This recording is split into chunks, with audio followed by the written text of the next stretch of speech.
Siapa yang nggak kenal saham Sido? Perusahaan yang terkenal dengan produk-produk jamu dan kesehatan ini dulu sempat jadi primadona di pasar modal. Bayangin aja, dalam waktu 5 tahun, dari tahun 2017 ke tahun 2022, harga saham Sido ini pernah konsisten naik terus hingga 350%. Tapi sekarang, sayangnya cerita itu udah berubah drastis nih. Nah, buat para investor yang lagi melirik saham Sido ini, pasti muncul pertanyaan besar nih. Apakah sekarang ini merupakan peluang emas buat koleksi saham Sido sebelum balik all-time high lagi? Eits, tapi tunggu dulu ya. Kalau kita lihat dari sisi fundamentalnya, jawabannya mungkin bakal bikin kalian mikir 2 kali nih. Sebaiknya jangan terlalu berharap. Kenapa begitu? Yuk tonton video ini terus biar nggak salah langkah.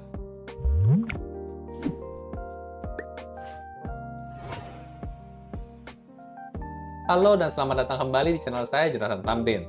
Buat teman-teman yang belum kenal, saya investor saham aliran fundamental sejak tahun 2018 dan udah sering profit 40% plus sepanjang perjalanan investasi saya. Saya suka teknik fundamental ini karena bisa ngasih leluasan waktu profit tanpa perlu mantengin grafik saham setiap hari. Jadi start ini cocok banget nih buat saya atau mungkin juga buat teman-teman yang sambilan punya kerjaan lain. Nah, di video kali ini, saya mau sharing update terbaru analisa fundamental dan valuasi dari saham Sido. Pergerakan harga saham Sido ini kalau kita teliti sebenarnya sangat inline banget nih dengan kondisi fundamentalnya. Jadi bisa dikatakan cukup mudah buat diprediksi. Seperti apa? Yuk langsung kita lihat aja pembahasannya. Oke, buat mulai analisanya, saya akan gunakan file RDFE ya. Buat teman-teman yang belum tahu, RDFE merupakan singkatan dari Rekap Data Fundamental Emiten. File ini merupakan file Excel yang saya buat sendiri untuk memudahkan saya menganalisa saham tentunya. Berisi rekap data fundamental inti lengkap semua emiten dalam waktu tren 10 tahun terakhir.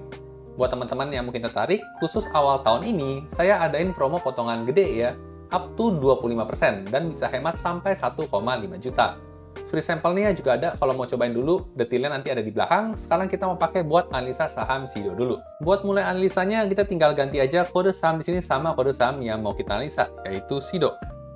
Nah, setelah di-enter, maka langsung muncul ya semua data fundamental inti dalam waktu tren 10 tahun terakhir.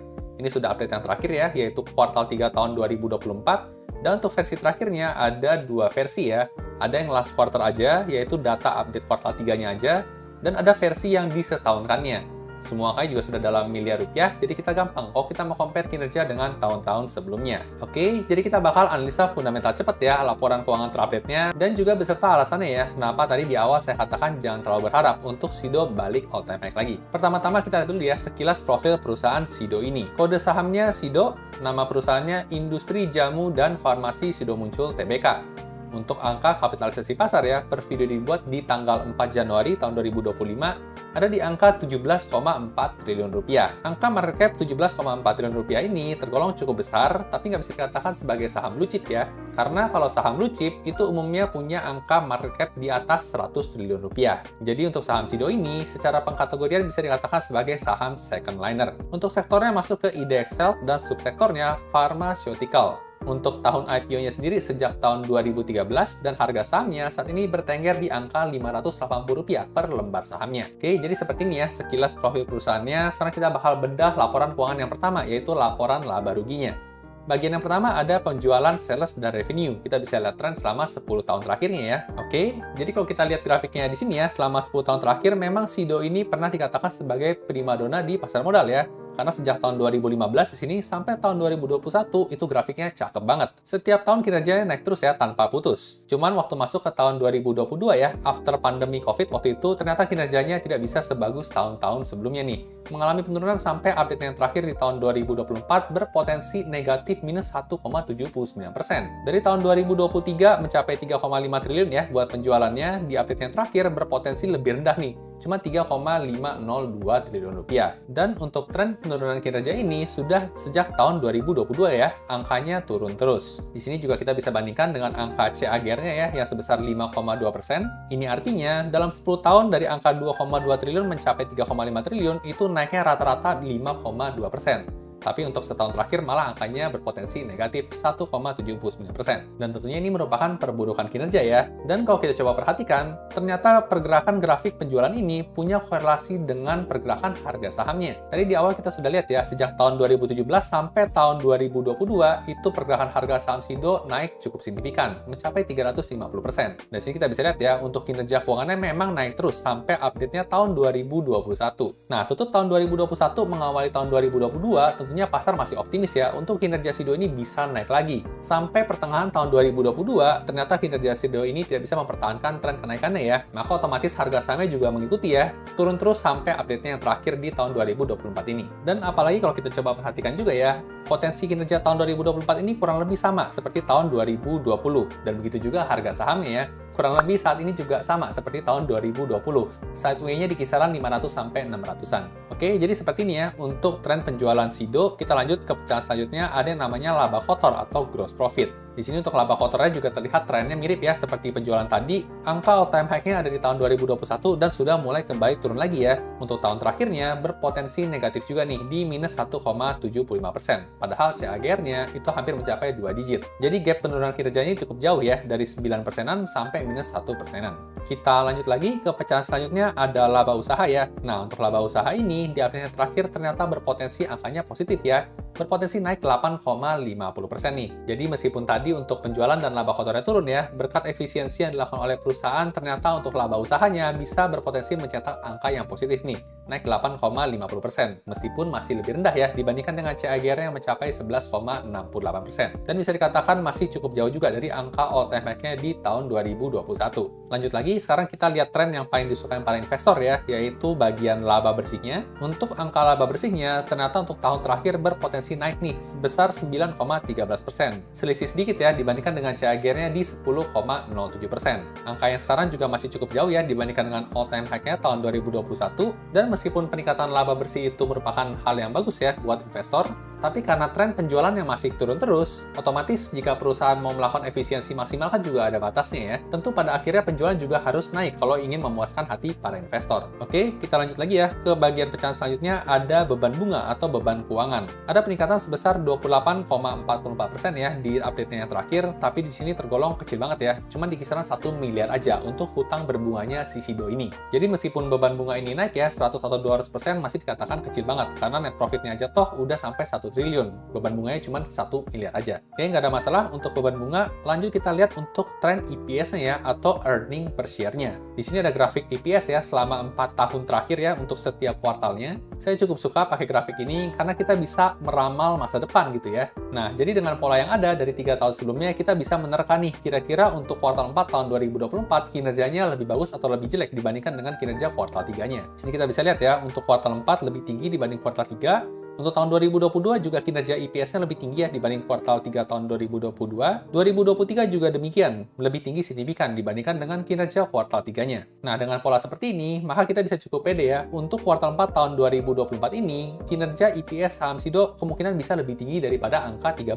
ya. Karena toh selama 3 tahun sebelumnya, kinerja kuartal 4 selalu paling tinggi dibandingkan dengan kinerja 3 kuartal sebelumnya. Nah, apakah ini kabar bagus? Ya, kabar bagus ya buat SIDO. Tapi tentunya investor di market juga udah antisipasi. Akan lebih gawat kalau kinerja kuartal 4 ini setara doang atau bahkan lebih rendah dibandingkan dengan angka kuartal 1-nya. Itu bisa jadi harga sahamnya makin ambles lagi. Oke, jadi seperti ini ya untuk sekilas kinerja profitabilitas SIDO di update yang terakhir kuartal 3 tahun 2024. Dari tren penjualan masih terlihat turun terus, meskipun dari sisi laba bersih kelihatan naik ya karena adanya efisiensi perusahaan. Sekarang kita akan lanjut ya bedah untuk laporan keuangan yang kedua, yaitu laporan neraca. Kira-kira sehat nggak nih untuk laporan neracanya si SIDO ini? Nah, buat laporan neraca yang pertama ada total aset. Kita bisa lihat tren selama 10 tahun terakhir. Untuk angka kuartal 3-nya ada peningkatan sebesar 1,37% dibandingkan dengan akhir tahun 2023. Tapi kalau kita bandingkan dengan CAGR-nya, masih lebih rendah ya. Jadi bisa dikatakan untuk peningkatan aset ini melambat ya dibandingkan dengan biasanya. Lanjut kita lihat pecahannya ya. Untuk aset, ada aset lancar pecahannya, ada kenaikan sebesar 5,97%, lebih tinggi dibanding CAGR-nya. Dan untuk aset tidak lancarnya, di sini mengalami penurunan minus 3,83%, padahal biasanya nambah. Setelah kita selesai lihat aset ya, kita lanjut ke bagian hutang perhutangannya. total hutang perusahaan ada penurunan nih sebesar minus 39,31% di tahun 2024 kuartal 3. Tentunya ini merupakan berita yang bagus banget ya, karena memang Sido ini terkenal punya hutang yang dikit banget ya dibandingkan dengan modal kerjanya. Di sini kita coba ingat-ingat ya, angka hutang terakhirnya 306 miliar. Kita lihat dulu pecahannya. Untuk hutang jangka pendek mengalami penurunan ya, 42%, tinggal 265 miliar. Dan untuk hutang jangka panjangnya, di sini mengalami penurunan juga ya, minus 3,58%. Nah, sekarang kita coba bandingin ya sama modal perusahaan atau ekuitas.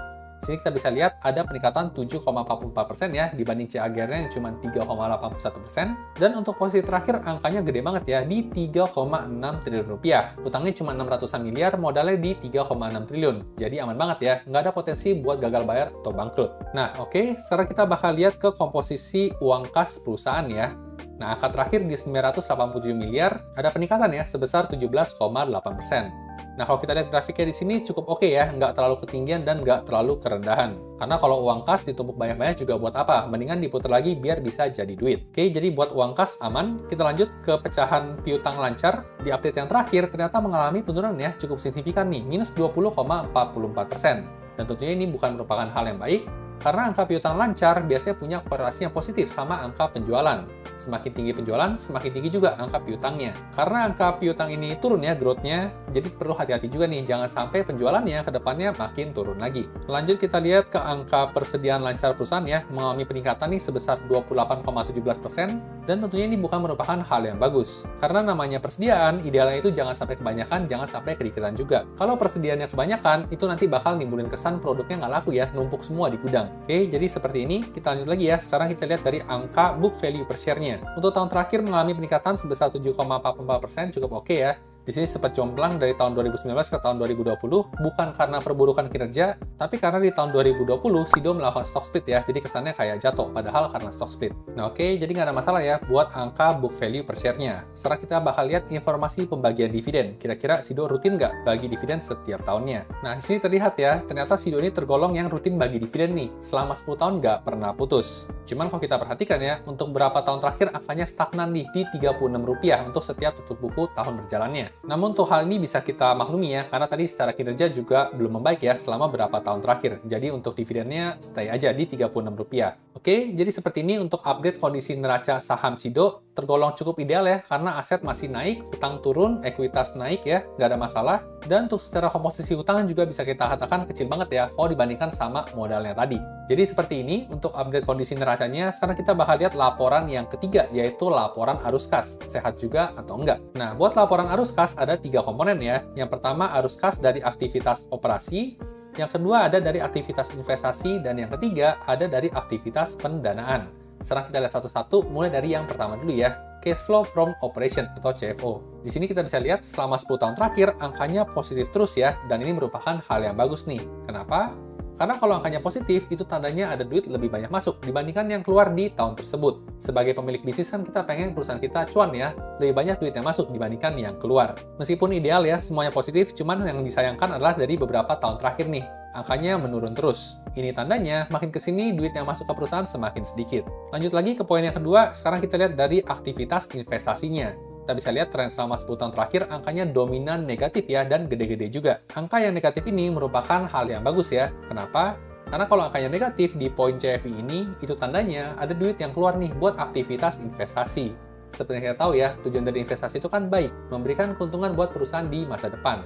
Jadi tergolong ideal juga ya dalam beberapa tahun terakhir, nggak ada masalah. Lanjut lagi kita evaluasi poin yang ketiga ya, yaitu arus kas dari aktivitas pendanaan. Selama 10 tahun terakhir sih juga angkanya negatif terus ya, dan gede-gede, ini juga merupakan hal yang bagus. Karena kalau angka CFF ini negatif, itu tandanya perusahaan rutin membayarkan hutang ya, atau membagi dividen. Kalau angkanya positif, itu tandanya di tahun tersebut perusahaan lagi menggalang dana. Bisa dari nambahin hutang atau mungkin jualan saham. Tapi untuk Sido ini enggak ya, angkanya negatif terus dan bagus ya setiap tahunnya seperti ini. Oke, jadi untuk arus kas Sido tergolong ideal ya, angkanya positif, negatif, dan negatif, nggak ada masalah sama sekali. Sekarang kita mau lanjut untuk evaluasi rasio keuangannya nih, gimana di update yang terakhir, bagus atau enggak. Nah, untuk rasio keuangan yang pertama, kita mau lihat dulu dari sisi profitability margin perusahaan. Garis yang atas ini yang hitam adalah margin laba kotor ya, gross profit margin. Yang tengah adalah operating profit margin, dan yang paling bawah adalah net profit margin. Kita bisa lihat di sini ya, untuk update yang terakhir tahun 2024 hampir menyentuh all time high ya di tahun 2021. Net profit marginnya saat ini di angka 30%. Nah, jadi dari sisi profitability margin tergolong membaik ya. Kita bisa lihat grafiknya dari awalnya 40, 22, 20, sekarang 57, 37, 30. Bahkan posisi saat ini sudah lebih baik dibandingkan dengan tahun 2020 ya, yang di 55, 35, dan 28. Masih lebih tinggi sekarang. Ini artinya, perusahaan semakin kesini semakin efisien ya, meskipun ya tadi, sayangnya penjualannya trennya masih turun. Lanjut lagi, kita lihat rasio keuangan yang selanjutnya, yaitu ROE ya, Return on Equity. Posisi saat ini masih belum setinggi tahun 2021 ya, saat ini di 28,5%. Lebih tinggi dibandingkan average 10 tahunannya, tapi masih lebih rendah nih dibandingkan dengan average 5 tahunannya. Jadi kita bisa lihat ya, beberapa tahun terakhir kinerja ROE-nya ini tertekan ya, atau memburuk. Oke, jadi seperti ini untuk ROE-nya atau rasio profitabilitas. Lanjut kita ke rasio hutang, yaitu debt to equity ratio atau rasio DER ya. Nah, sini kita bisa lihat trennya selama 10 tahun terakhir, angkanya bagus banget ya, semua jauh dari angka 1. Semakin kecil, itu artinya perusahaan semakin sehat. Posisi sekarang di 0,08 ya, kecil banget tingkat hutangnya, nggak ada masalah buat pembayaran hutang. Lanjut rasio hutang selanjutnya, ada yang namanya cash ratio ya. Di sini juga cakep banget, posisi sekarang di 3,69 ya, sudah jauh di atas 0,30. Lanjut ke current ratio, di sini juga cakep banget, di angka 8,26, sudah jauh di atas angka 1, sangat sehat. Lanjut ke angka quick ratio, di sini angkanya juga bagus banget, di 6,29, jauh di atas angka 1. Lalu kemudian untuk interest coverage ratio ya, atau kemampuan pembayaran hutang berbunga, di sini malah angkanya luar biasa bagus banget ya. Hutang berbunga perusahaan tadi kecil banget, cuma di kisaran 1 miliar. Jadi secara hutang perhutangan, Sido ini bisa dikatakan sangat-sangat aman sekali. Lanjut kita lihat untuk rasio pembagian dividennya ya, atau dividen yield-nya. Nah, di sini kita bisa melihat ada hal yang menarik ya. Selama beberapa tahun terakhir, ternyata untuk angka dividen yield-nya ini mengalami peningkatan yang lumayan.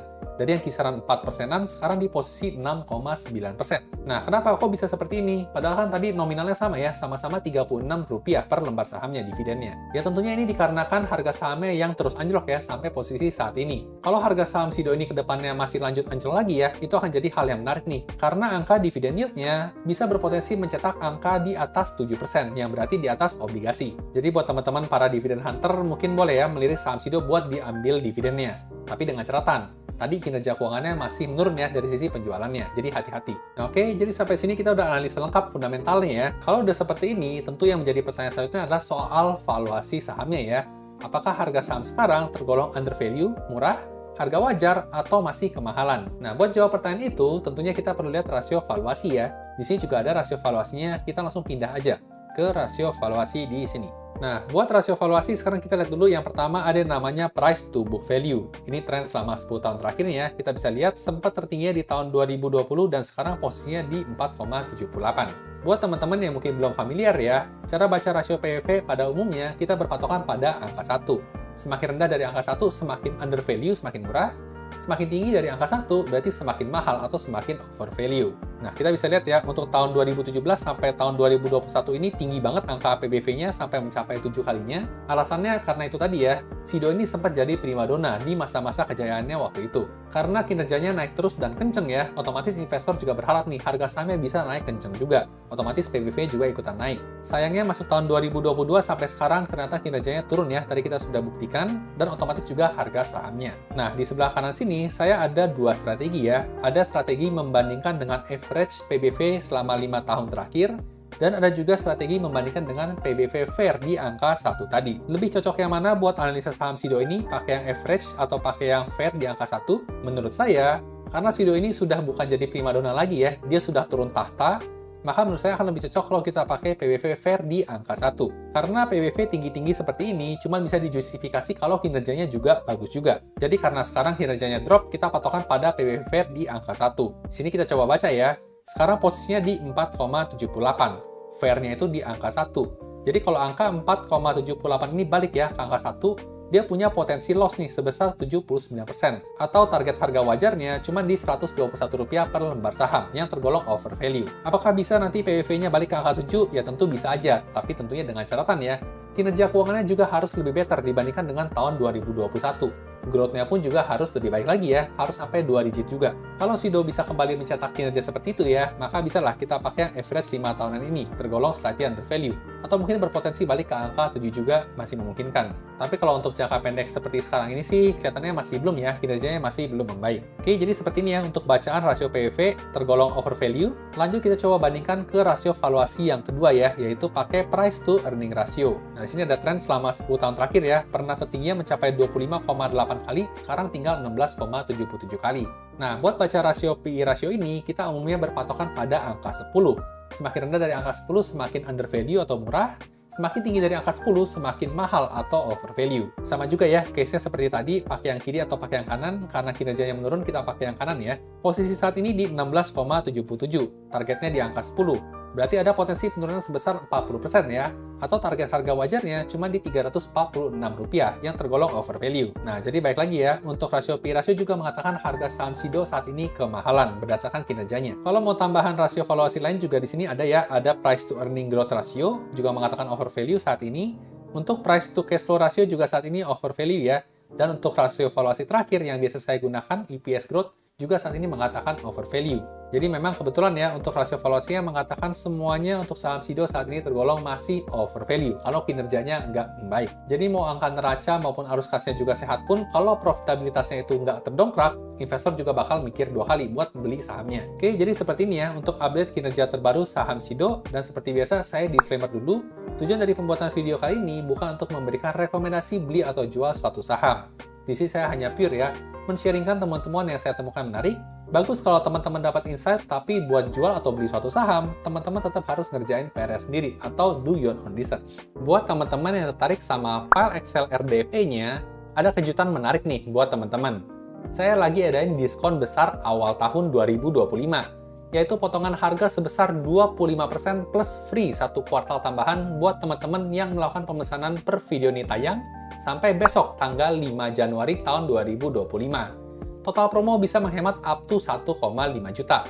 Kalau dari teman-teman ada yang tertarik buat belajar dasar-dasar dan cara analisa saham seperti saya tadi, juga lagi ada promo nih sebesar 10%. Dan saya kasih gratis RDFA buat 1 tahun ke depan. Buat kuotanya terakhir saya cek tinggal sisa 5 ya, jadi siapa cepat dia dapat. Cek kuota dan pemesanannya bisa via website jotamrin.com ya. Kalian juga bisa cobain dulu free file sampelnya gratis ya. Jadi kalau cocok bisa langsung pesen aja. Saat ini udah ada 830-an emiten yang sudah rilis laporan keuangan kuartal 3-nya dan direkap di RDFA ini. Buat teman-teman yang pesen, nanti bakal dapat free update berkala nih. Minimal 1 kali setiap minggunya sampai lengkap data 800-an plus rekap laporan keuangan emitennya. Buat detail mekanisme dan kode vouchernya bisa cek di kolom deskripsi di bawah ya. Dan buat yang masih mau tanya-tanya dulu juga bisa ke admin ya via DM Instagram di Jonathan Tamrin. Suka video seperti ini? Kemungkinan besar kalian juga bakal suka video lainnya di channel ini. Jangan lupa di like dan bagikan ke teman-teman investor lainnya ya, biar makin jago analisa sahamnya. Sampai jumpa di video berikutnya.